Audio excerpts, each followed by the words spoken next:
മാറുന്ന കാലത്തെ സാധ്യതകൾ ഉപയോഗപ്പെടുത്തിയും നൂതനാശയങ്ങൾ ഉൾച്ചേർത്തും വികസന ജനക്ഷേമ പരിപാടികളുമായി കോഴിക്കോട് കോർപ്പറേഷൻ ബജറ്റ് അതിവേഗം വളരുന്ന നഗരത്തിന്റെ ആവശ്യകതകളും സാധ്യതകളും പരിഗണിച്ച മാസ്റ്റർ പ്ലാനും ഒരുക്കിയിട്ടുണ്ട്. ബജറ്റ് അവതരണം കോഴിക്കോട് ഡെപ്യൂട്ടി മേയർ മുസാഫർ അഹമ്മദ് നിർവഹിച്ചപ്പോൾ മേയർ പീന ഫിലിപ്പ് ആമുഖമായി സംസാരിച്ചു. ശുചിത്വം, സാഹിത്യം, വയോജന സൗഹൃദം, മാലിന്യ സംസ്കരണം, ആരോഗ്യമേഖല എന്നിവയ്ക്ക് ഊന്നൽ നൽകിയുള്ള ബജറ്റാണ് ഡെപ്യൂട്ടി മേയർ മുസാഫർ അഹമ്മദ് അവതരിപ്പിച്ചത്.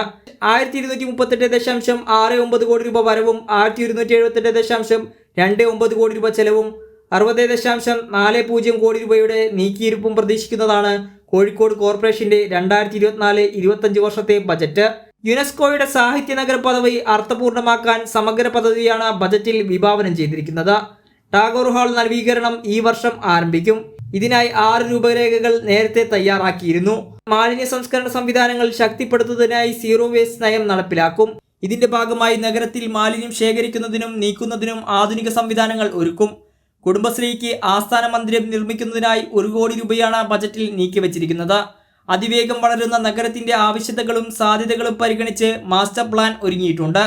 മൊഫസിൽ ബസ് സ്റ്റാൻഡിന് വികസനത്തിനായി 1 കോടി രൂപയാണ് ബജറ്റിൽ വകയിരുത്തിയിരിക്കുന്നത്. മെഡിക്കൽ കോളേജിനു മുമ്പിൽ എസ്കലേറ്റർ സ്ഥാപിക്കും.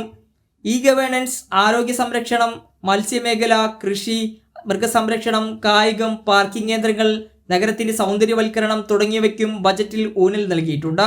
കൈരളി ന്യൂസ്, കോഴിക്കോട്.